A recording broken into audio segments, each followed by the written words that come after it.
اللہ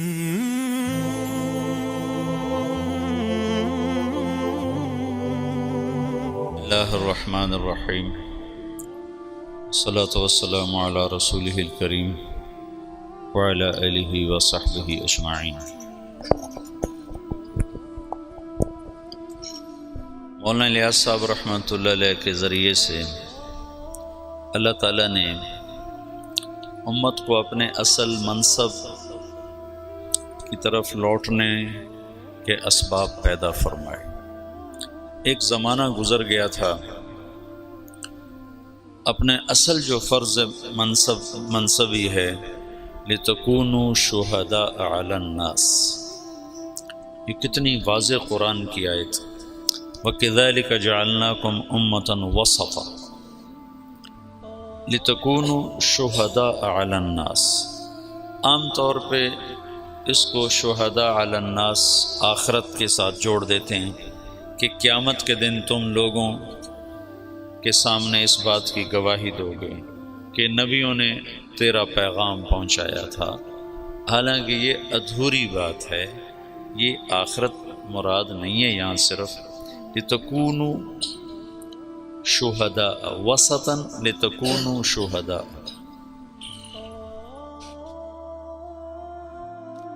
وسط بمعنی واسطہ میں نے ترجمہ تمہیں بتایا تھا، پھر تفسیر طبری میں وہ مل گیا۔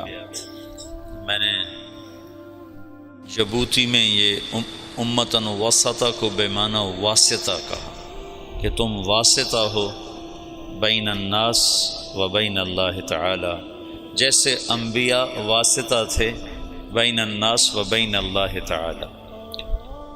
وہ واسطہ کی کیا شکل ہے؟ شہادت علی الناس، کہ دنیا کے انسانوں کو جا کر بتانا کہ لا الہ الا اللہ میں کامیابی۔ تو اس پر ڈاکٹر فوزی ہیں قطر کے بڑے فاضل آدمی، انہوں نے مجھے کہا کہ یہ تم نے کہاں سے بیان کیا ہے؟ میں نے ان سے پوچھا لغت میں گنجائش ہے اس کی؟ کہنے لگے لغت میں تو بہت اچھی گنجائش ہے اور بہت خوبصورت ہے، لیکن چونکہ یہ قرآن ہے تو اس میں ایسی جرات نہیں کرنی چاہیے جب تک پیچھے سے کوئی اس کی تصدیق موجود نہ ہو۔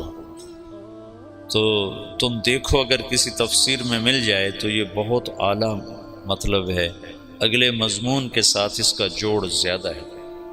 پھر واپس آ کر میں نے سب سے قدیم تفسیر طبری کو دیکھا تو اس کے آخر میں یہ مطلب انہوں نے لیا ہے جو اس وقت میں نے بیان کیا کہ امت واسطہ ہو، ویسے تو ہے وسطہ عدلاً معتدل، افراط و تفریط جو یہود و نصارہ میں ہے اس سے مبرہ ہو، لیکن یہ مطلب بہت خوبصورت ہے کہ تم واسطہ ہو بین اللہ و بین الناس۔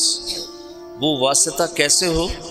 شہادت علی الناس، لوگوں تک اللہ کا پیغام پہنچانا، گواہی دینا، قولوا لا الہ الا اللہ تفلحوا۔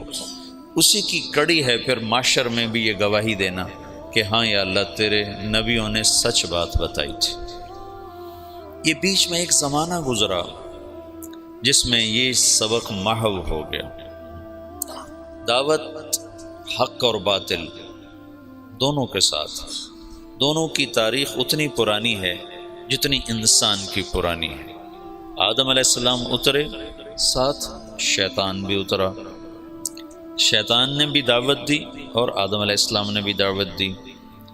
دونوں کی دعوت، بلکہ اس سے پہلے وحی ہے، میں نے کئی دفعہ یہ مضمون بیان بھی کیا ہے کہ شیاطین کی بھی وحی ہے، وَإِنَّ الشَّيَاطِينَ لَيُوحُونَ إِلَىٰ أَوْلِيَائِهِمْ، پھر ان کی وحی کی حیثیت ہے یوحی بعضهم إِلَىٰ بَعْضٍ زُخْرُفَ الْقَوْلِ غُرُورًا، اور اللہ تعالیٰ کی وحی ہے اِنَّا أَوْحَيْنَا إِلَيْكَ كَمَا أَوْحَيْنَا إِلَىٰ نُوحٍ وَالنَّبِيِّينَ مِن بَعْدِهِ، اس وحی کی کیفیت ہے بالحق انزلناہ بالحق نزل۔ شیطان کی وحی ہے زخرف القول غرورا، اور اللہ کی وحی ہے بالحق انزلناہ بالحق نزل۔ خود وہ اپنی ذات میں ذالکم اللہ ربکم الحق، پھر اس کا قول قولہ الحق، پھر اس کا نزول اور انزال دونوں حق بالحق انزلناہ بالحق نزل، اور جس پر اترا ہے وہ بھی حق، وآمنوا بما نزل علی محمد وہو الحق من ربہم، تو ہوا کا مرجع محمد بھی بنتا ہے۔ تو حق سے اللہ کی وحی مزین ہے، اور زخرف القول غرورا سے شیطان کی جو وحی ہے وہ مدلس اور ملمع ہے۔ تو شیطان وحی سے شروع کرتا ہے، انبیاء اللہ بھی وحی سے شروع کرتا ہے، پھر شیطان داعی بن کے آتا ہے الا ان دعوتکم فاستجبتم لی، اور انبیاء بھی داعی بن کر آتے ہیں رب انی دعوت قومی لیلا و نہارا۔ تو یہ دونوں ایک دفعہ میں نے قرآن میں دیکھا تو ساتھ ساتھ یہ کڑیاں چلتی ہیں۔ پھر شیاطین کی دعوت میں بھی فنائیت ہے، ثم لآتینہم من بین ایدیہم ومن خلفہم وعن ایمانہم وعن شمائلہم، یہ فنائیت ہے کہ بالکل اپنے آپ کو جھونک دوں گا۔ اور انبیاء کی دعوت میں بھی فنا ہو جانا ہے، رب انی دعوت قومی لیلا و نہارا، اور لعلک باخع نفسک الا یکون مؤمنین، اور لعلک باخع نفسک علی آثارہم ان لم یؤمنوا بہذا الحدیث اسفا، اور فلا تذهب نفسک علیہم حسرات۔ یہ آیات بتاتی ہیں کہ انبیاء کیسے فنا ہو کر دعوت میں لگتے ہیں، شیطان بھی فنا ہو کے لگتے ہیں، اپنا سب کو کہ بما اغویتنی لأزینن لهم فی الارض ولأغوینہم اجمعین، ایسی طاقتور تعبیر اپنی وہ اللہ تعالیٰ بتا رہا ہے، یہ یوں مجھ سے کہہ رہے ہیں۔ تو میدان میں چونکہ حق ایک معنوی چیز ہے، باطل بھی ایک معنوی چیز ہے، کیفیت ہے نا، میں کہتا ہوں اللہ ہی ایک ہے، ایک کیفیت ہے، اور ایک کہتا ہے بارش کا اللہ اور ہے، اور سورج کا اللہ اور ہے، اور اولاد کا اللہ اور ہے، وہ بھی ایک کیفیت ہے۔ میں اللہ میں شریک ٹھہراتا ہوں، اللہ نہ کرے، اور ایک اللہ، میں اللہ کو واحد مانتا ہوں، یہ کیفیات ہیں۔ تو کیفیات کو وجود میں لانے کے لیے ڈنڈا نہیں ہوتا ہے، دعوت ہوتی ہے۔ کیفیات کو اندر میں اتارنے کے لیے طاقت نہیں ہے، دعوت ہے، ڈنڈا نہیں ہے، دعوت ہے۔ اکثر انبیاء فقراء ہیں، مساکین ہیں۔ تو یہ دعوت کا سلسلہ آدم علیہ السلام سے عیسیٰ علیہ السلام تک چلا ہے، لکل قوم ہاد وَإِن مِّنْ أُمَّةٍ إِلَّا خَلَا فِيهَا نَذِيرٌ، یہ عیسیٰ علیہ السلام تک۔ یہ ایک عورت آئی عیسیٰ علیہ السلام سے مسئلہ پوچھنے، تو فرمایا بنی اسرائیل سے ہوگا؟ نہیں، کہا ماں میں بنی اسرائیل کی گم شدہ بھیڑوں کو تلاش کرنے آیا ہوں، میں تمہارے لیے پیغام نہیں لایا۔ لکل قوم ہاد، جالینوس اور عیسیٰ علیہ السلام کا زمانہ ایک ہے۔ یہ جوارش جالینوس یہ یونانی تھا، مصر میں رہتا تھا، موحد تھا۔ اسے کسی نے کہا کہ ایلیا میں یروشلم بیت المقدس جو آج کا نام ہے فلسطین میں ایک حکیم ہے جو مردے زندہ کر دیتا ہے۔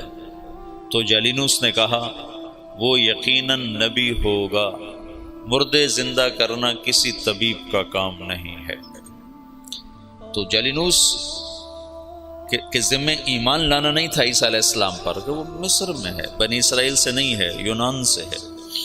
لیکن جب اللہ نے ہمارے نبی کو بھیجا تو اللہ نے قانون بدل کر کہا تبارک الذی نزل الفرقان علی عبدہ لیکون للعالمین نذیرا وما ارسلناک الا کافۃ للناس بشیرا ونذیرا وما ارسلناک الا رحمۃ للعالمین قل یا ایھا الناس انی رسول اللہ الیکم جمیعا۔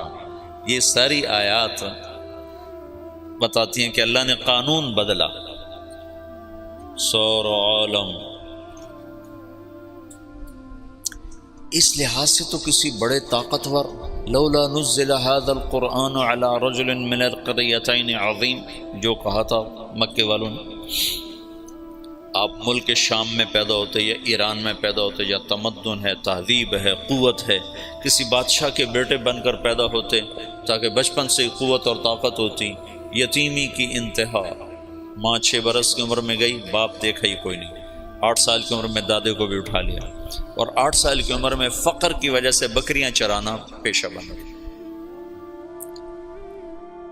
لوگ دیکھتے تھے کہ آپ پہاڑوں سے بکریوں کو لے کے اتر رہے ہوتے تھے، نہ سر پہ کپڑا ہوتا تھا نہ پاؤں میں جوتا ہوتا تھا، ایسا فقر تھا۔ ابو طالب کے فقر کی وجہ سے بکریاں چرا رہے، اور یہ آنے والے وقت کے سارے عالم کے نبی ہیں۔ تو اللہ تعالیٰ ابراہیم علیہ السلام کی دعا کو اب پورا فرما رہا ہے، ایک امت مسلمہ پیدا کر رہا ہے، ایک ان میں رسول کا، وَابْعَثْ فِيهِمْ رَسُولًا، وہ رسول بھی آ رہا ہے اب اور امت بھی آ رہی۔ اس امت کو اللہ تعالیٰ نے ایسی جگہ رکھا جہاں کوئی اور آ کے ان کے مزاج کو خراب نہ کرے، ان کی صفات کو خراب نہ کرے، ان کی زبان کو خراب نہ کرے، ان کی طبع جو فطرت ہے اسے خراب نہ کرے۔ ایک ہے بگاڑ، وہ ایسا تھا جیسے ہیرے کے اوپر مٹی آ جائے۔ 4000 سال کسی تہذیب کو اندر نہیں جانے دیا۔ سعودی عرب دنیا کا واحد ملک ہے جس میں دریا کوئی نہیں، یہ واحد ملک ہے اکیلا، پوری دنیا کے نقشے میں یہ واحد ملک ہے جس میں دریا کوئی نہیں، ورنہ ہر ملک میں دریا ہے۔ جو ملک اتنا، ویسے تو اب اتنے سے جزیرے کو بھی ملک کہتے ہیں، مالدیپ کو بھی ملک کہتے ہیں، جن کا سب سے بڑا جزیرہ ٹوٹل 11 میل کا ہے، 11 کلومیٹر کا ہے، جو ان کا مالے دارالحکومت ہے اس کا نام ہے مالے، تو اس کا ٹوٹل رقبہ 11 کلومیٹر ہے، 11 کلومیٹر اس میں ختم ہو جاتا ہے۔ اور اس کے دائیں بائیں چھوٹے چھوٹے اور جزیرے ہیں، کوئی 2500 کے قریب، کوئی آدھے کلومیٹر کا، کوئی 1 کلومیٹر کا۔ ملک جسے ملک کہتے ہیں اس میں صرف سعودی عرب ایسا ملک ہے جس میں دریا کوئی، اور یہ جزیرۃ العرب ہے، یہ واحد جزیرۃ العرب ہے جس میں بارش نہیں ہوتی۔ جزیرۃ العرب کا مطلب اس کے 3 طرف سمندر ہے، 3 طرف۔ جس ملک کے 3 طرف سمندر ہو وہ مسلسل بارشوں کی زد میں ہوتی، مسلسل۔ تو آپ سعودی عرب کا نقشہ اٹھا کر دیکھو تو خلیج عقبہ، بحیرہ احمر اور نیچے بحیرہ عرب، اور 3 طرف کے سمندر کے باوجود سعودی عرب میں سال سال گزر جاتا ہے، بارش کا قطرہ نہیں گرتا۔ بیچارے حرمین والے استسقاء پڑھ رہے ہوتے ہیں اور نماز کے اندر دعا مانگ رہے ہوتے ہیں۔ وہ میں نے یہ دیکھا جب بھی میں گیا ہوں حرم میں اور انہوں نے دعا کے لیے ہاتھ اٹھائے ہیں بارش کی، تو اللہ نے بارش ضرور کی۔ اچھا، یہ بارش کیوں نہیں ہوتی؟ 3 طرف سے سمندر ہو اور بارش نہ ہو، یہ کیا چکر ہے؟ تو اللہ تعالیٰ نے سعودی عرب کے پہاڑوں کو اس طرح رکھا ہے ترتیب کے ساتھ کہ مونسون ہواؤں کے لیے وہ رکاوٹ بن گئے ہیں، ہواؤں کے لیے رکاوٹ بن گئی۔ پہاڑوں والجبال ارساہا، پہاڑ کوئی عربوں نے تو نہیں لگائے تھے، اللہ نے ان کو اس ترتیب سے لگایا ہے۔ جو ارضیات کے ماہر ہیں، جیولوجی جس کو کہتے ہیں، جو ارضیات کے ماہر ہیں وہ یہ کہتے ہیں کہ یہ عجب بات ہے، جزیرہ ہے، 3 طرف سے سمندر ہے، اوپر جا کر اتنا سا ٹکڑا اردن کے ساتھ ملتا ہے، خشکی والا، یوں سمندر جاتا ہے عراق کے ساتھ جا کر، اس طرف سے جاتا ہے، اس طرف سے جاتا ہے، اور پھر بارش نہیں ہوتی کہ پہاڑ اللہ نے اس طرح لگائے ہیں کہ مونسون ہواؤں کے لیے پہاڑ رکاوٹ بن گئے، تو ہواؤں کا رخ پھیر دیتے ہیں پہاڑ۔ سبحان اللہ۔ یہ بارش کوئی نہیں، دریا کوئی نہیں، کیوں کہ یہ سرسبز نہ رہے، کیوں کہ اس میں غیروں کو طمع اور لالچ نہ رہے کہ یہ ہم نے فتح کرنا ہے۔ وہ تیمور تھا نا کم بخت، مجھے کسی بادشاہ پہ اتنا غصہ نہیں آتا جتنا تیمور پہ آتا ہے۔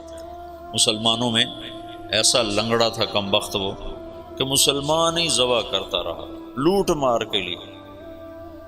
تو کسی نے اس کو کہا ہندوستان میں بڑا خزانہ ہے، تو ہندوستان کتنے ہزاروں میل دور سمرقند سے اور پورا لشکر لے کر دلی پہ چڑھ گیا اور لاکھوں انسان ذبح کر دیے اور خزانہ لوٹ کے لے گیا۔ غیروں کو طمع نہ ہو کہ کوئی اور قوم اس میں آئے اور ان کے ساتھ رہنا شروع کرے اور ان کے مزاج خراب ہو جائیں، اور ان کے اپنی اصل فطرت اور ان کی جو عادت ہے اور جو ابراہیم نے جو بیج بویا ہے اس میں کوئی اور پیوند نہ لگ جائے۔ اس لیے اللہ نے بارش نہیں رکھی، سرسبز نہیں رکھا، فقر۔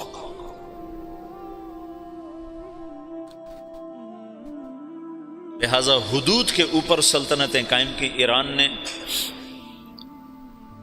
ہیرا کو قابو کیا اور نصارہ نے یمن کو قابو کیا، لیکن جو اندر ہے وہ 4000 سال ایسے، یہ جو بیج بنتا ہے نا، بیج کپاس کا بیج، گندم کا بیج، اس کو 10 سال لگتے ہیں۔ پہلے اس کو اگاتے ہیں، پھر اس کے ساتھ ایک اور کو اس کے ساتھ پیوند کرتے ہیں، پھر اس میں سے بیج آتا ہے، پھر اس کو اگاتے ہیں، پھر اس کے ساتھ دوسرا پیوند کرتے ہیں، پھر اس کو نکالتے ہیں، پھر اس کے ساتھ دوسرا لگاتے ہیں۔ 10 برس کے بعد ایک بیج تیار ہوتا ہے کہ آپ دیکھتے ہو کہ ایک کھیت ہے، وہ سارے جتنے بھی اس میں پودے ہیں ان کا ایک رنگ ہے، پتوں کی ایک شکل ہے، ایک سائز ہے، ایک قد ہے۔ یہ ایسے نہیں ہے، اس کے پیچھے 10 برس لگے ہیں کہ ایسا بیج تیار کیا جائے جو ایک سائز کی ہر شے تیار کرے۔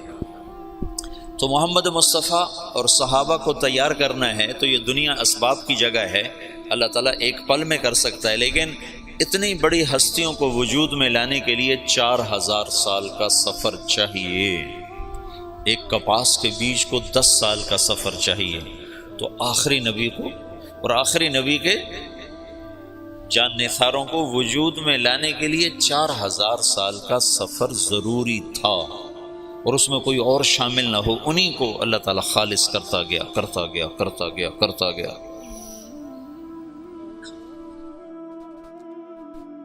اور پھر جا کر اللہ تعالیٰ نے محمد بن عبداللہ صلی اللہ تعالی علیہ وسلم کو وجود بخشا اور کہا اٹھ قم فانذر وربک فکبر وثیابک فطہر والرجز فہجر ولا تمنن تستکثر ولربک فاصبر۔ اور دوسرا قم کہا قم اللیل الا قلیلا نصفہ او انقص منہ قلیلا او زد علیہ ورتل القرآن ترتیلا۔ تو اللہ کا نبی موجود ہے، صحابہ موجود ہیں، اور قرآن اتر رہا ہے، اپنی جگہ پر آیت فٹ ہو رہی ہے۔ عمر رضی اللہ تعالیٰ عنہ نے عبداللہ بن عباس سے پوچھا یہ کیسے اختلاف ہو جائے گا؟ اللہ کے نبی نے خبر تو دی تھی کہ اختلاف ہو، من یعش منکم من بعدی وسیرا اختلافا کثیرا۔ تو حضرت عمر کہنے لگے اختلاف کیسے ہوگا؟ قرآن تو ایک ہے اور رسول بھی ایک ہے۔ تو عبداللہ بن عباس نے کہا اختلاف ایسے ہوگا کہ آج قرآن اتر رہا ہے اور ہم دیکھ رہے ہیں یہاں اترا، اس موقع پر اترا، اس وجہ سے اترا۔ بعد میں آنے والی جو نسل ہوگی وہ قرآن ان کے سامنے ہوگا، اترنے کی جگہ ان کے سامنے نہیں ہوگی، تو اس آیت کو یہاں فٹ کریں گے، وہ اس آیت کو یہاں فٹ کریں گے، اس سے ان میں ٹکر ہو جائے گی۔ تو عمر رضی اللہ تعالیٰ عنہ نے آہ بھرے کہ آئے ہائے ہاں یہ ہو جائے گا۔ تو اللہ کے نبی ایک ماحول بنا رہے ہیں، ہر آدمی سمجھ رہا ہے کہ میں دعوت کے لیے پیدا ہوا ہوں، دعوت دینا میرا کام ہے، میرا منصب نہ ملک ہے نہ مال ہے، میں پوری دنیا کے انسانوں کو اللہ کا پیغام پہنچانے کے لیے دنیا میں آیا ہوں۔ یہ رسول بھی اس لیے آیا ہے کہ پوری دنیا کے انسانوں تک اللہ کا پیغام پہنچے۔ دعوت میں تقریر نہیں ہے لمبی، آپ اسلم تسلم دیکھتے نہیں ہو۔ اللہ کے نبی کے خطوط کتنے مختصر، اللہ کے نبی کے خطبے کتنے مختصر۔ واعظ و نصیحت کی زبان لمبی ہے، دعوت کی زبان مختصر ہے۔ ہاں دعوت کا درد بڑا لمبا ہے، دعوت کی تڑپ بڑی بے قرار کرنے والی ہے۔ اس بے قراری میں بھی ایک اللہ تعالیٰ نے مزہ رکھا ہے، وہ مزہ دیا تڑپ نے کہ یہ آرزو ہے میری، میرے دونوں پہلوؤں میں دل بے قرار ہوتا۔ اس کی بھی ایک تڑپ ہوتی ہے، اس تڑپ کا نام تبلیغ ہے۔ مولانا الیاس صاحب سے تبلیغ کا کام لیا جا رہا ہے۔ خطابت کے میدان میں عطاء اللہ شاہ بخاری شاہ سوار ہے، عشاء کے بعد کھڑا ہوتا ہے اور فجر کی اذان ہوتی ہے اور مجمع نہ سوتا ہے نہ اٹھتا ہے۔ ایسے خطیب ابو الکلام آزاد ہیں جو الفاظ کا جادو کر دیتے ہیں مجمع میں، اور الفاظ کے سحر میں لوگ کھو جاتے ہیں۔ حبیب الرحمن لدھیانوی ہیں، عزیز الرحمن سیوہاروی ہیں، یہ اس زمانے کے بڑے خطبات۔ اور کس سے تبلیغ کا کام لیا جا رہا ہے؟ محمد الیاس بن محمد اسماعیل، جن کی زبان میں اتنی لکنت ہے کہ مولانا عبید اللہ صاحب رحمۃ اللہ علیہ نے مجھ سے کہا، عبید اللہ صاحب تھے نظام الدین، کہ بیان میں ایک لفظ کو 18 دفعہ کہنے کی کوشش کی، 18 دفعہ نہیں کہہ سکے، چھوڑ دو، اتنی لکنت اور بے ترتیب بات میں ترتیب کوئی نہیں، آگے کا پیچھے، پیچھے کا آگے، اور الفاظ بڑے مشکل۔ وہ زمانہ تھا فارسی عربی زبانوں پہ چڑھی ہوئی تھی، تو عبداللہ صاحب فرمایا کرتے ہیں کہ بیان کر رہے ہیں ایک معنی پیش آ گیا، یعنی کہ ایک حادث پیش آ گیا، یعنی کہ ایک عائق پیش آ گیا، ہر لفظ پہلے سے زیادہ پیچیدہ۔ یہ مولانا الیاس صاحب کے بیان کی مثال دیا کرتے ہیں حاجی عبداللہ صاحب، پیچیدہ بات۔ ایک میں باتی اٹھا باہر نکلا تو آگے مولانا ابوالحسن علی ندوی رحمۃ اللہ علیہ بیٹھے تھے، کہنے لگے میاں جی کچھ سمجھے یہ کیا کہہ رہے ہیں بابا جی؟ وہاں کو یقین کی بات کر رہو، یقین سمجھو، یقین اب کو یقین کی بات کر رہو، کچھ اللہ پہ یقین۔ وہ کلمے کی دعوت بڑی دیتے تھے نا، اللہ سے ہوتا ہے مخلوق سے نہیں ہوتا، مخلوق اللہ کے بغیر کچھ نہیں کر سکتا۔ اس کو اجمالی طور پر چھوڑ گئے، مولانا یوسف صاحب نے اس کو کھولا۔ تو خطابت کے شاہ سواروں کو چھوڑ کر، جس کو بولنا بھی نہیں آتا، موسیٰ علیہ السلام کی سنت کو زندہ کیا جا رہا ہے کہ اٹھ تو جا، اذهب الى فرعون انه طغى۔ وہ کہتے ہیں لا ينطلق لسانی، میں تو بول نہیں سکتا ہوں، رب تجھے میں نے پسند کیا ہے، اصطنعتک لنفسی، تو میرا انتخاب ہے، تو جا۔ کہا اچھا پھر میرا بھائی تو میرے ساتھ کر، کچھ بولے تو صحیح۔ کہا اچھا چل وہ بھی لے جا۔ تو ایک ماحول ہے دعوت کا، اور صحابہ سمجھ رہے ہیں کہ ہم ملک و مال کے لیے نہیں آئے، فتوحات کے لیے نہیں آئے، ہم دعوت دینے کے لیے آئے ہیں۔ اور ایک فضا بنی ہے جس میں ہر بچہ، ہر عورت، ہر مرد، اس کا اندر کا ایک غم ہے کہ میں کس طرح لوگوں کو جہنم سے نکالنے کا سبب اور ذریعہ بن جاؤں۔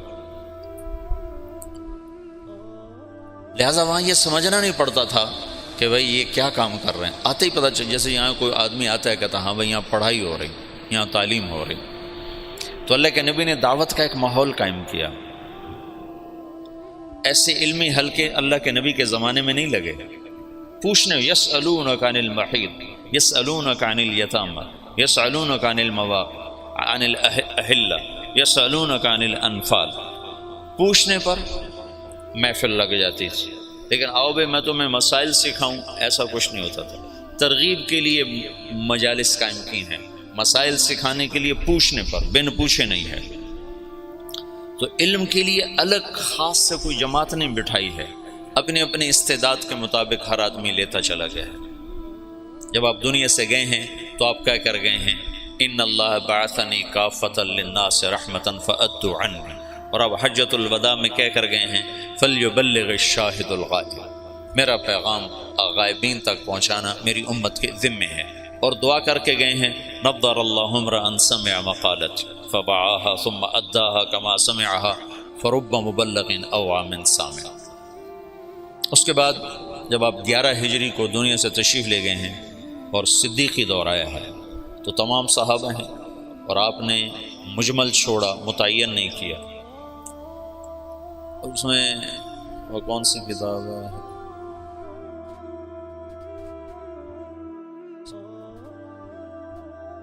سیوطی نے خلفاء پر کتاب لکھی، تاریخ الخلفاء۔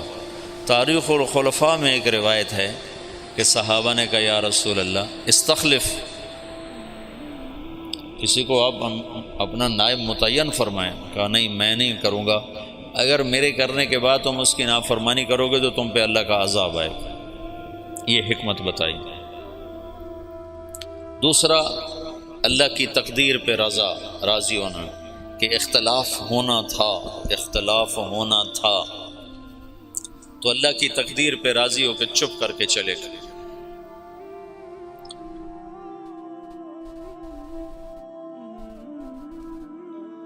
انصار کی بہت بڑی قربانی ہے اس موقع پر۔ جب آپ کا انتقال ہوا ہے تو آپ کی طبیعت پہلے ٹھیک ہو چکی تھی، ابوبکر چلے گئے حوالی، اور پیچھے صرف ازواج مطہرات ہیں۔ آپ کے انتقال پر وہ وہاں سے آئے ہیں اور افراتفری مچی ہے، رونا دھونا مچا ہے۔ مدینے میں انصار میں منافقین کی تعداد آپ کی وفات تک موجود رہی ہے، یہ تو معلوم ہے نا، اور وہ اللہ کے نبی کو پتہ تھا یا حضرت حذیفہ کو پتہ تھا، اور کسی کو نہیں پتہ تھا، اور ہوئی بات اثر کرتی ہے۔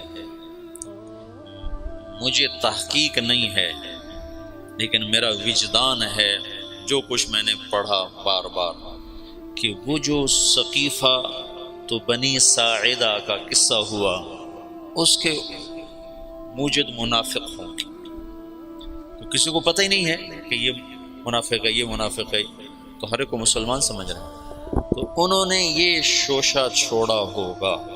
پھر اس کے جیسے افق کے واقعے کو چلانے والا عبداللہ بن ابی، لیکن حسان بن ثابت اس میں پھنس گئے، اور مصطح بن اثال اس میں پھنس گئے، اور حمنہ بنت جحش رضی اللہ تعالیٰ عنہ، یہ تین مخلصین اس کی لپیٹ میں آ گئے، اور ان کو بعد میں حد لگی، منافقین کو چھوڑ دیا گیا۔ تو آپ کے انتقال کے بعد سارے لوگ مسجد میں جمع ہیں، انصار جمع ہو گئے بنو ساعدہ کے ڈیرے پر، بیٹھنے کی جگہ۔ آج کل وہاں ایک باغیچہ بنا ہوا ہے، اور وہ ہے قبلہ جنوب میں ہے، قبلہ وہاں سے یہ جنوب ہے نا، جنوب میں ہے، تو قبلہ کے اس طرف چھوٹا سا باغیچہ بنا ہوا ہے، اب بھی ہے، وہ سقیفۃ بنی ساعدہ، بنو ساعدہ کا ڈیرا تھا۔ وہاں جو لوگ جمع ہوئے، آج تک یہ مجمل ہے، کیسے جمع ہوئے، کس نے دعوت چلائی، کس نے جمع کیا۔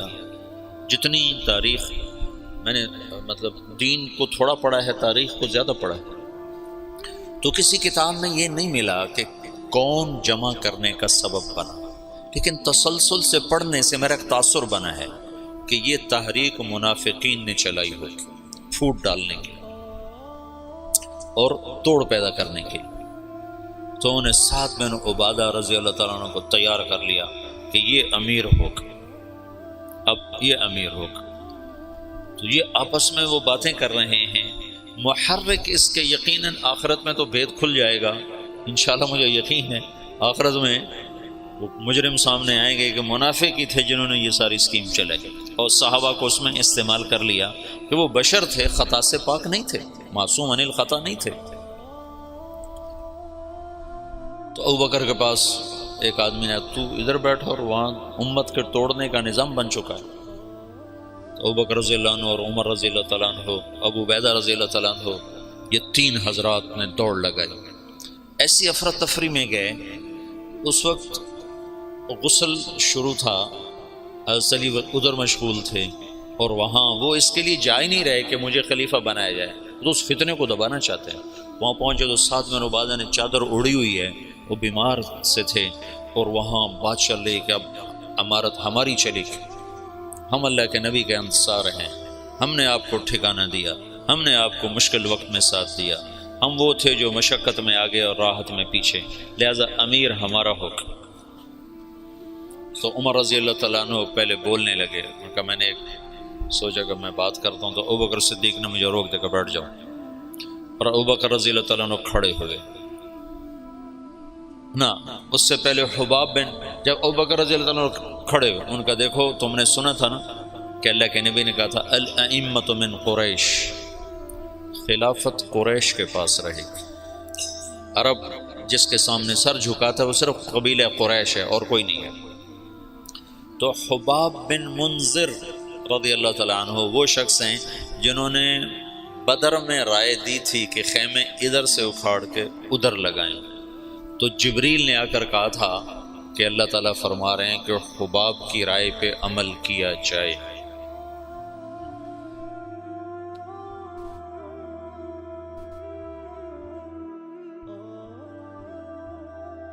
ہر انسان ہر وقت ایک حال پہ نہیں رہتا ہے، یا تو ایسی بڑی رائے دی کہ اللہ نے کہا کہ حباب کی رائے پہ عمل کیا جائے، یا ایسی رائے دی کہ توڑ دینے والا نظام بن جائے۔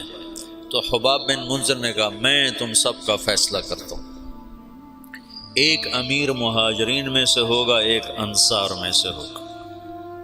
ایک تلوار، ایک میان میں دو تلواریں کہاں آئیں؟ تو ابوبکر رضی اللہ تعالیٰ عنہ ان کو سختی سے ڈانٹ دیا، بیٹھ جا، امت کی وحدت کو فرقت میں تبدیل نہ کر، کو ڈانٹ کے بٹھا دیا۔ پھر مختصر تقریر فرمائی کہ یہ امر اس وقت تک سلامت ہے جب تک امامت قریش کے پاس، تم ہمارے انصار ہو اور وزراء ہو، ہم تمہارے امراء ہیں، میری طرف سے یہ عمر حاضر ہے، ابو عبیدہ حاضر ہے، اس میں سے کسی کے ہاتھ پر بیعت کر۔ تو عمر رضی اللہ عنہ نے ایک دم کھڑے ہو کر کہا، جس کو اللہ کے رسول نے مصلی پہ کھڑا کیا وہی ہمارا خلیفہ ہے۔ نمازیں پڑھائی نے 17، تو حضرت عمر نے بیعت کی تیزی کے ساتھ، ابو عبیدہ نے اس کے پیچھے۔ پھر اللہ تعالیٰ کی غیبی مدد آئی، انصار کی یہ قربانی۔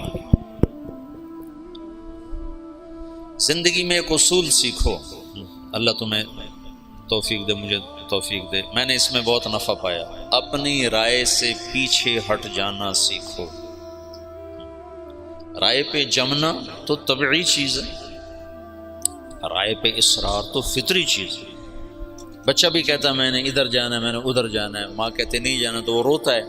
اتنی چھوٹی عمر سے رائے کا اصرار شروع ہو جاتا ہے، تو رائے سے ہٹنا سیکھو بشاشت کے ساتھ۔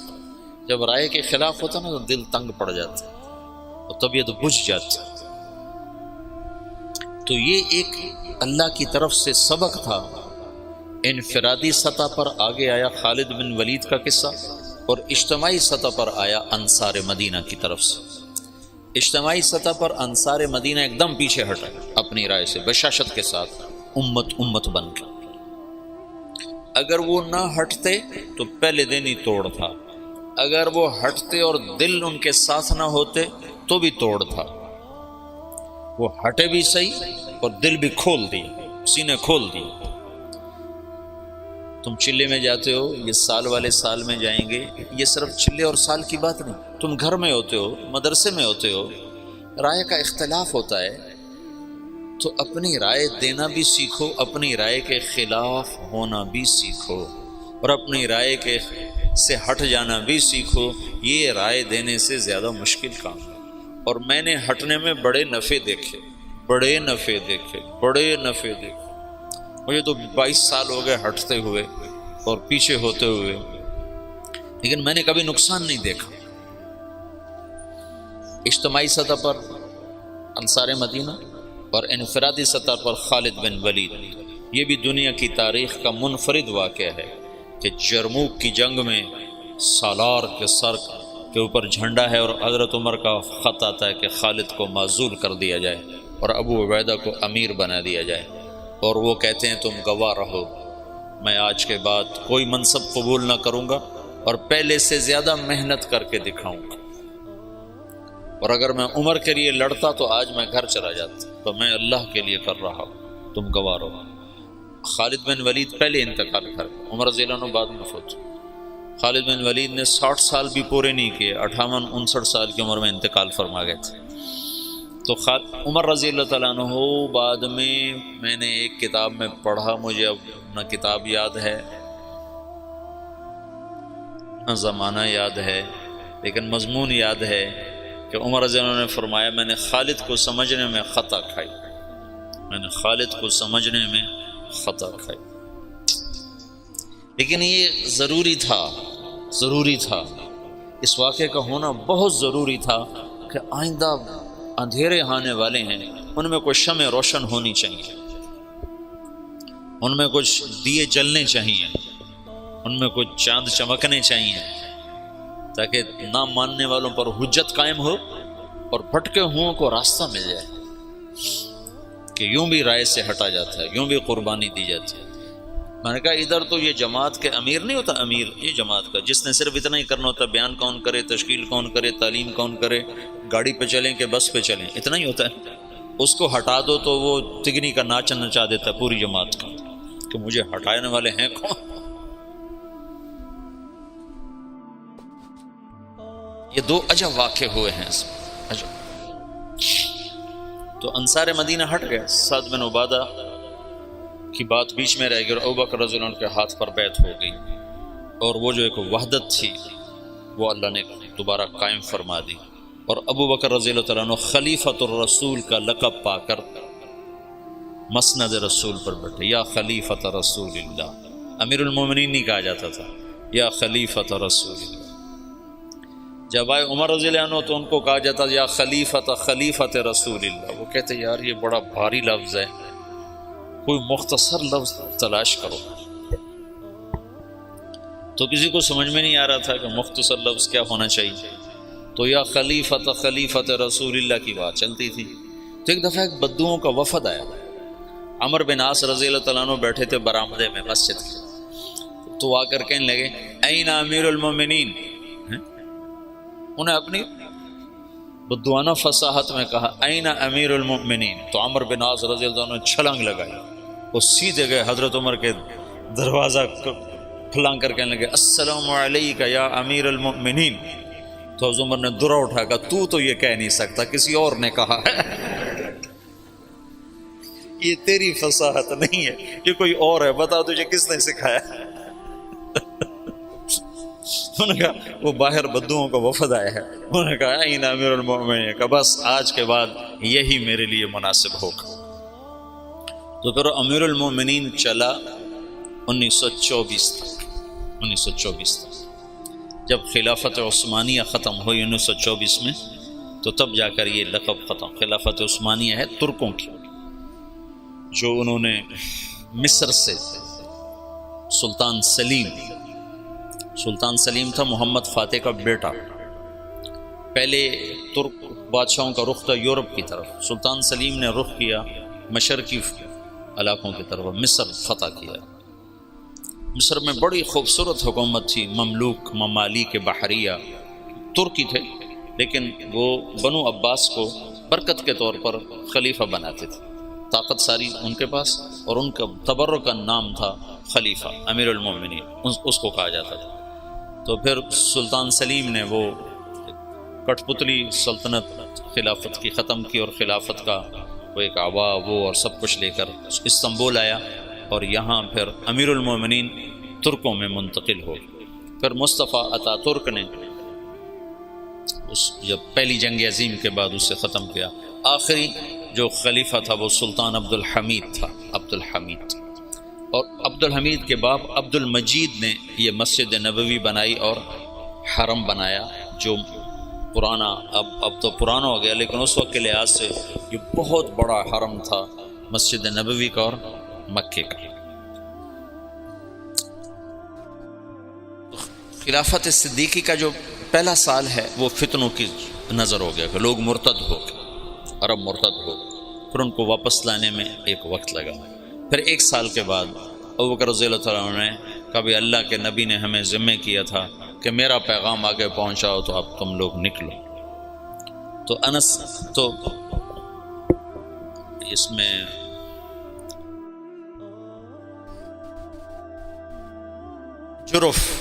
جرف میں آ کر قافلے جمع ہونے شروع ہوئے صحابہ کی، تو جب وہ ان کو روانہ کرنے کے لیے تشریف لائے تو کہنے لگے یہ تھوڑے ہیں، بہت بڑی مہم ہے، آدمی کون مہیا کرے گا؟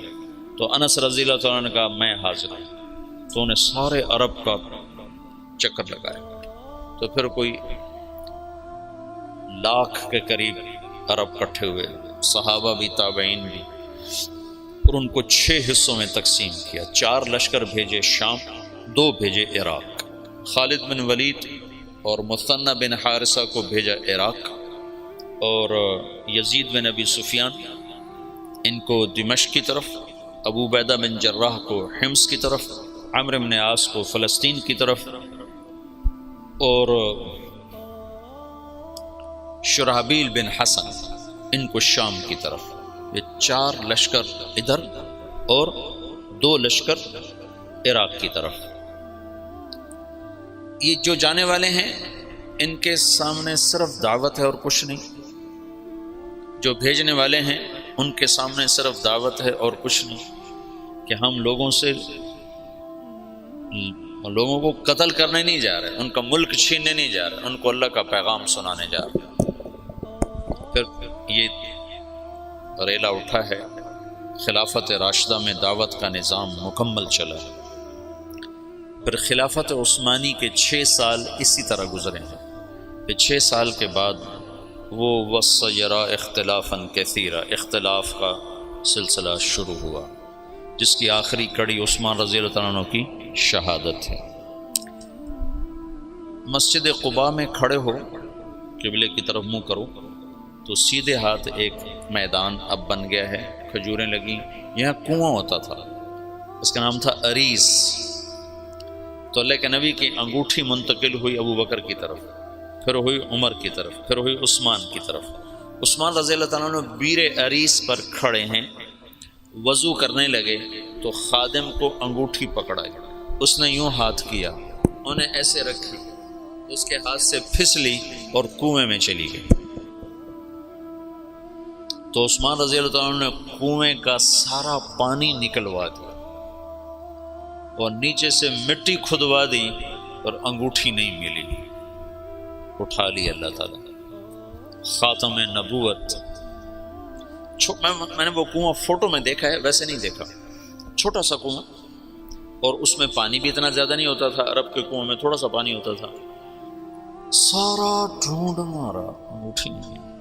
اس انگوٹھی کے گم ہوتے ہی اختلاف اور افتراق، اور عبداللہ بن سبا جو یہودی تھا اور مسلمان بن کے داخل ہوا، جو شیعہ مذہب کی بنیاد بننے جس نے ڈالی، وہ اختلاف چلتے چلتے چلتے چلتے آخر حضرت عثمان رضی اللہ عنہ کی شہادت پر ختم ہوا۔ اللہ کے نبی نے حضرت عثمان سے فرمایا تھا، میرے بعد تجھ سے خلافت کی کرتے کو اتارنے کے لیے کہا جائے گا، تم نے کرتا نہیں اتارنا، شہادت کو قبول کرنا ہے، ورنہ تیرا میرا آخرت میں جوڑ نہیں ہو سکے گا، مجھ سے مل نہ پاؤ گے۔ تو ان لوگوں نے مطالبہ کیا، فسادیوں نے، کہ تم حکومت چھوڑ دو، ہم تمہیں کچھ نہیں کہتے۔ کہا یہ تو میں نہیں چھوڑوں گا، میں صابر محتسب قتل ہو جاؤں گا، یہ کام نہیں کروں گا، شہید ہو گئے۔ تو علی رضی اللہ تعالیٰ عنہ کو خلیفہ بنے، انتہائی تشویشناک حالات۔ حضرت حسن آئے، کہنے کہ ابا خلافت قبول نہ کر ورنہ تیرے اوپر قتل عثمان لگ جائے گا۔ حسن رضی اللہ عنہ اتنے صاحب فراست تھے کہ انتہا کی بات، کہ ابا خلافت قبول نہ کر، تیرے اوپر قتل عثمان کا داغ لگ جائے گا۔ کہا میرے اوپر کیسے لگ سکتا، میں تو بری ذمہ ہوں۔ اچھا پھر دیکھ لیں۔ اور اس وقت وہ انکار بھی نہیں کر سکتے تھے، اتنے پھنسے ہوئے تھے۔ بیعت فرمائی، بیعت کا ہونا تھا کہ یہ بات چل پڑی کہ یہ علی نے عثمان کو قتل کروایا ہے خلافت پر قبضہ کرنے کی۔ کہ ابا میں تمہیں کیا کہتا تھا۔ پھر جب خلیفہ بنے تو پھر آئے، کہنے لگے دیکھو کسی گورنر کو معزول نہ کرو، کسی کو بھی، عثمان کے بنائے ہوئے گورنر کسی کو معزول نہ کرو، اور خاص طور پر معاویہ بن ابی سفیان کو ہرگز معزول نہ کرنا، ورنہ وہ تیرے خلاف کھڑے ہو جائیں گے تلوار لے کر۔ جب تک تیری حکومت مضبوط نہ ہو جائے یہ کام نہ کرنا۔ لیکن حضرت علی رضی اللہ تعالیٰ عنہ بڑی بے بسی کی زندگی گزاری، یقین مانو۔ علی شاہ ولی اللہ تو حضرت علی رضی اللہ عنہ کو ابو بکر پر بھی فضیلت دینے کی طرف مائل ہو گئے تھے، اور جو پہلے محدثین کے راویوں میں آتا ہے نا فیہ التشیع، وہ شیعہ یہ نہیں جو آج کا شیعہ، وہ شیعہ یہ تھا کہ بہت سے بڑے بڑے علماء نے حضرت علی کو فضیلت دی ہے۔ کیوں جی؟ ابن ابی شیبہ، اچھا ہاں، عبد الرزاق جو مصنف عبد الرزاق جو مشہور کتاب ہے، تو ایسے بہت سے بڑے بڑے علماء نے حضرت علی کو فضیلت دی ہے باقی تین پر، جو ان پر دکھ گزرے ہیں، جو درد بری کہانی ہے، عجب داستان۔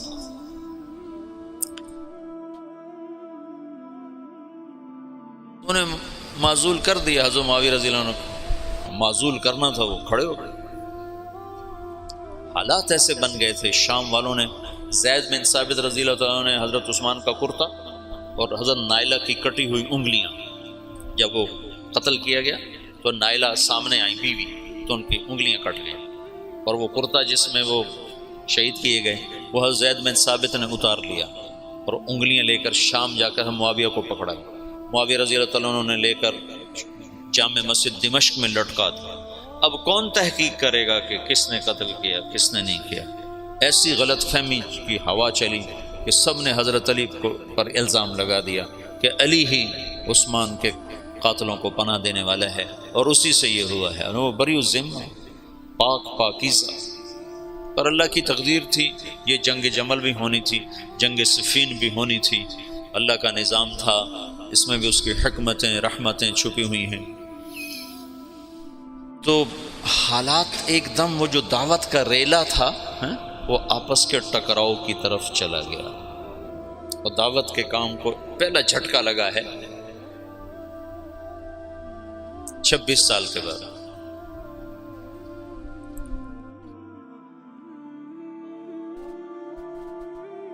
جنگ جمل کی نوبت آ گئی،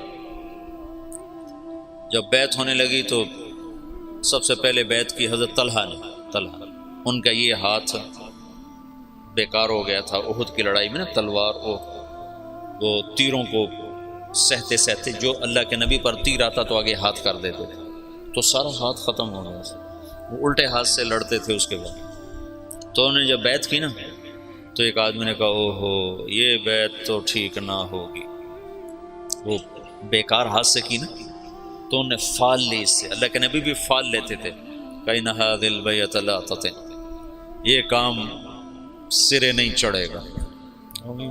4 سال دکھ سہتے سہتے آخر شہید ہو، اتنے دکھی ہو گئے تھے آخری دنوں میں حضرت علی کہ اپنی یوں داڑھی پکڑ کے کہتے تو کب رنگین ہو، تو کب رنگین ہو، کیونکہ اللہ کے نبی نے کہا تھا علی تو اس وقت تک نہیں مر سکتا جب تک تیری داڑھی تیرے خون سے رنگین نہ ہو جائے، تیرے سر کے خون سے رنگین نہ ہو جائے۔ اور صالح علیہ السلام کی اونٹنی کا قاتل اشقا تھا، میری امت کا اشقا وہ ہوگا جو تجھے قتل کرے گا۔ تو پھر ایسے داڑھی کو پکڑ کر کہتے تو کب رنگین ہو، پھر کہتے وہ اشقا کدھر ہے، وہ اشقا کدھر ہے، وہ آتا کیوں نہیں، وہ کدھر ہے؟ اتنے دکھی ہو گئے تھے، بے وفائی، لوگوں کی جفا۔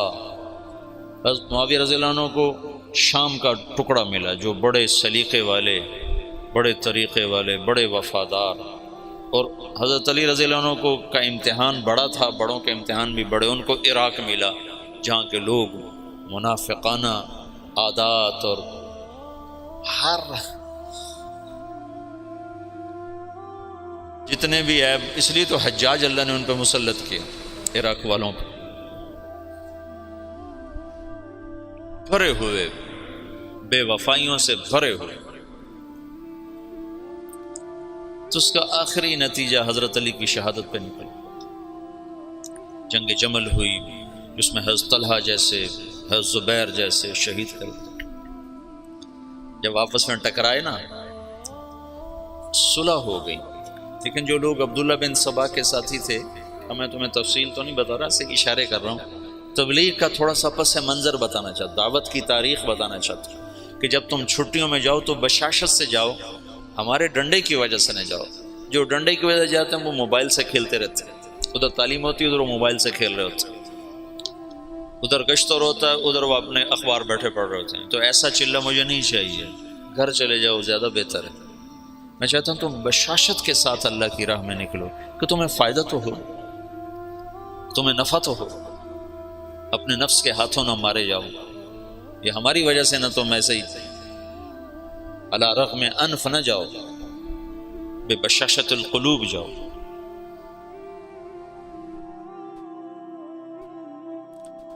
جب صلح ہو گئی تو رات کو انہوں نے طے کیا کہ آدھے ادھر حملہ کر دو آدھے ادھر حملہ کر دو، جو بیچ میں فسادی تھی۔ تو تہجد کے وقت آدھے لوگوں نے حضرت علی پہ حملہ کر دیا، آدھوں نے حضرت زبیر حضرت عائشہ کے لشکر پہ حملہ کر دیا، اور دونوں طرف شور مچا دیا۔ علی نے حملہ کر دیا، انہوں نے کہا زبیر نے حملہ کر دیا۔ تو علی کہنے لگے او ہو آئے ہائے۔ حضرت حسن جب نکلنے لگے نا اس کے لیے، عراق کے لیے، تو حضرت حسن نے کہا بابا مت نکلو، ورنہ تمہاری جنگ ہو جائے گی۔ کہا میرے ہوتے ہوئے کیسے ہوگی؟ کہا ہو جائے گی، دیکھ لینا، نہ جا، مدینہ نہ چھوڑ، مدینہ نہ چھوڑ۔ تقدیر غالب آئی۔ جب جنگ ہو گئی تو پھر حضرت حسن سے کہا بیٹا کاش میں تیری بات مان لیتا، اور ہائے کاش میں آج سے 20 سال پہلے مر گیا ہوتا اور یہ دن میں نہ دیکھتا۔ چھوڑ گئی جنگ۔ پھر جب تلواریں چنگاریاں برسانے لگیں تو حضرت علی نے زور سے آواز لگائی این زبیر بن العوام۔ زبیر نے کہا میں ہوں، کہ میرے سامنے آ۔ اللہ اکبر، عشرہ مبشرہ آمنے سامنے۔ تو کہا تمہیں وہ دن یاد ہے جب تو اور میں مسجد میں اکٹھے آئے تھے، ہاتھوں میں ہاتھ دیے، پکڑے ہوئے تھے، لیے ہوئے تھے، اور اللہ کے نبی نے تم سے پوچھا تھا تمہیں علی سے محبت ہے؟ تو تم نے کہا تھا ہے۔ تو اللہ کے نبی نے کہا تھا ایک دن آئے گا تو اس کے خلاف تلوار اٹھائے گا اور تو اس وقت حق پہ نہیں ہوگا۔ کہا یاد ہے؟ ہاں یاد آ گیا۔ کہا تو میرے خلاف تلوار اٹھاتا؟ ان تلوار ایسے ڈالی، گھوڑے کو واپس موڑا۔ تو عبداللہ بن زبیر وہ روح رواں تھے لشکر عائشہ کے، کدھر جاتے ہو؟ کہاں جا رہے ہو؟ کہا وہ علی نے مجھے ایک بات یاد دلا دیا، میں واپس جا رہا ہوں، میں نہیں لڑوں گا۔ کہا ہمیں جنگ میں جھونک کے خود واپس جا رہے ہو؟ کہا میرے سامنے حق آ چکا ہے، اب میں ہاتھ نہیں اٹھا سکتا۔ کہا پھر ہم تو نہیں پیچھے ہٹ سکتے، اب تو فیصلہ ہو کر ہی پیچھے ہٹیں گے۔ طلحہ رضی اللہ تعالیٰ عنہ کو بھی حضرت زبیر نے کہا زبیر طلحہ یہ بات یاد کر، اللہ کے نبی نے مجھے کہا تھا۔ انہوں نے بھی گھوڑے کو واپس موڑ لیا، لیکن ان کو تو ایک تیر لگا اور اس میں وہ گر کے شہید ہو گئے، اور زبیر رضی اللہ تعالیٰ عنہ وہاں سے نکل گئے۔ آگے ایک جگہ سوئے ہوئے تھے تو ابن جرموز نے سوتے سوتے ان کو قتل کر کے ان کا سر کاٹ کے حضرت علی کو آ کر پیش کیا۔ تو حضرت علی نے فرمایا زبیر کے قاتل کو جہنم کی بشارت ہو۔ اللہ کے نبی نے کہا تھا جو زبیر کو قتل کرے گا وہ جہنم کا ایندھن ہے، تو آپ نے کہا زبیر کے قاتل کو جہنم کی بشارت ہو۔ تو اللہ نے یوں سچ کیا کہ میں تیری خاطر تیرے سب سے بڑے دشمن کو قتل کر کے آیا اور تو مجھے دوزخ کی بشارتیں سناتا ہے، اور تلوار لے کر اپنے گلے پر پھیر دی، خودکشی کر کے مر گیا۔ جہنم سچ ہو گیا۔ حضرت طلحہ کی لاش پہ گزرے حضرت علی تو ان کا ہاتھ پکڑ کے نہ یہ چوما اور رونے لگے کہ یہ وہ ہاتھ ہے جس نے اللہ کے نبی کے لیے احد میں ڈھال کا کام دیا تھا اور تیروں کو سہتے سہتے شل ہو گیا تھا۔ اور عبداللہ بنو زبہ نے حضرت عائشہ کے اونٹ کو گھیرے میں لیا ہوا تھا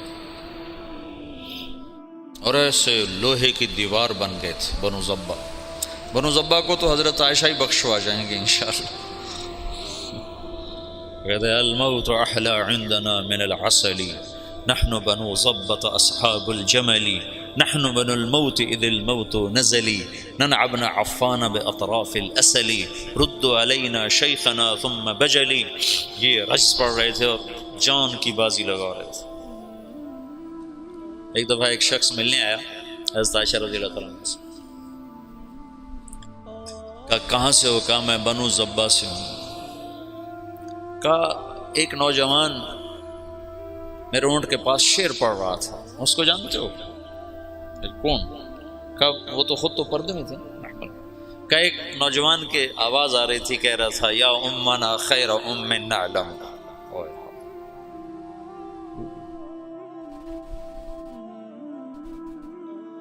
یا امنا خیر ام نعلم اما ترین کم شباب یکلم وتفتلی حامته والمعصم۔ تو وہ کہنے لگا جی وہ میرا سگا بھائی تھا۔ تو عائشہ روتے روتے روتے ساری چادر آنسوں سے تر کر دی۔ تو ایسے ایسے شاہ سوار اس دن شہید ہوئے جو اکیلے اکیلے ہزاروں پر بھاری تھے طرفین سے۔ آخر میں عبداللہ بن زبیر رضی اللہ تعالیٰ عنہ نے حضرت عائشہ کے اونٹ کو پکڑا، پھر آخر تک وہ جمے، ورنہ جو آتا تھا وہ قتل ہو جاتا، یا وہ قتل ہو جاتا یا قاتل یا حملہ آور قتل ہو جاتا تھا۔ ایک دو بڑے شاہ سوار آمنے سامنے آئے، دونوں ایک ایک ہزار پر بھاری تھے، ایک ادھر ایک کے ہاتھ میں حضرت عائشہ کا اونٹ، دوسرا حضرت علی کی طرف سے، دونوں ایک دوسرے کے وار سے ایک وقت میں ختم ہو کے گر گئے۔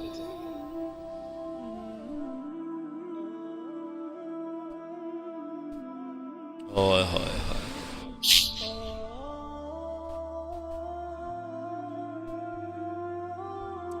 پھر وہ آخر حضرت علی نے کہا اونٹ کو گراؤ ورنہ جنگ ختم نہیں ہوگی، اونٹ کو گراؤ۔ انہوں نے اونٹ پر وار کیے، اونٹ گرا۔ جو دور کے لوگ تھے انہوں نے وہ کو تحقیق پھر تھوڑے ہوتے، ان کو ہو حضرت اما عائشہ تو شہید ہو گئے، بس وہ ایسے دل برداشتہ ہوئے کہ پھر میدان چھوڑ دیا۔ تو حضرت علی نے فرمایا کوئی کسی کے پیچھے قتل کے لیے نہ بھاگے، مال غنیمت کے طور پر مال نہ لوٹا جائے۔ تو محمد بن ابو بکر حضرت عائشہ کے بھائی، اسماء بنت عمیس کے بیٹے، وہ حضرت علی کی طرف سے تھے، تو جب اونٹ گرا تو وہ بھاگ کر آئے، انہیں جلدی سے اندر ہاتھ ڈالا۔ تو بہن ہے کہ پتہ کرنے کے لیے کہ خیریت تو ہے، اما عائشہ کو تو نہیں پتا کہ یہ ہاتھ کون کس کا ہے، محرم ہے غیر محرم ہے، کون ہے حرم رسول کی طرف ہاتھ بڑھانے والا، اللہ اسے آگ میں جلا دے۔ وہ میں تیرا بھائی ہوں محمد کا ہو گیا۔ جب مصر پر حضرت معاویہ رضی اللہ تعالیٰ نے چڑھائی کی تو اس وقت محمد بن ابی بکر یہ مصر کے گورنر تھے حضرت علی کی طرف سے، تو ان کو شکست ہوئی اور یہ بھاگے اور پھر پکڑے گئے۔ تو ان کا پیاس سے برا حال تھا، زبان نکل رہی تھی، کہنے کہ مجھے پہلے پانی پلاؤ پھر قتل کرنا۔ تو حضرت معاویہ کے لشکر کے امیر نے کہا عثمان کو تم نے پیاسا مارا، یہ حضرت عثمان کے قاتلوں میں شریک تھے۔ محمد بن ابی بکر آ کر ایسے داڑھی پکڑی، حضرت عثمان کی داڑھی کو یہاں سے پکڑ کے یوں جھٹکا دیا۔ تو انہوں نے کہا تیرا باپ تو اس داڑھی کی بڑی قدر کرتا تھا۔ تو ایسی شرم آئی کہ واپس چلے گئے، بس اس کے بعد حصہ نہیں لیا، لیکن بس داڑھی پکڑنا ہی کافی ہو گیا تھا۔ تو انہوں نے کہا عثمان کو پیاسا مارتے ہو، خود پانی مانگتے ہو، کہ تمہیں اسی پیاسا قتل کروں۔ معاویہ بن خدیج ایسے کوئی امیر کا نام تھا، مجھے پورا نام یاد نہیں ہے، ذہن سے نکل گیا۔ قتل کیا، پھر ایک گدھے کی کھال میں اس کی لاش کو لپیٹ کر اسے آگ لگا دی، اور وہ جل گئے۔ حضرت عائشہ کا فرمان سچا ہوا، اللہ اسے آگ میں جلا دی۔ تو ایک دفعہ جو دعوت کو جھٹکا لگا ہے، یہ اللہ کا نظام تھا، اختلاف ہونا تھا۔ حضرت علی کی شہادت پر ایک دور ختم ہوتا ہے، حضرت حسن رضی اللہ عنہ خلیفہ بنتے ہیں، پھر وہ 6 مہینے بعد حضرت معاویہ کے حق میں دستبردار ہو جاتے ہیں، اور پھر دوبارہ دعوت کا دور چلتا ہے، اور پھر دعوت اپنے علی قدم و ساق قائم ہوتی ہے، اور پھر وہ اسلام کی ریل پیل لہل بہر دوبارہ واپس آتی ہے جب حضرت معاویہ رضی اللہ تعالیٰ عنہ خلافت کو سنبھالتے ہیں۔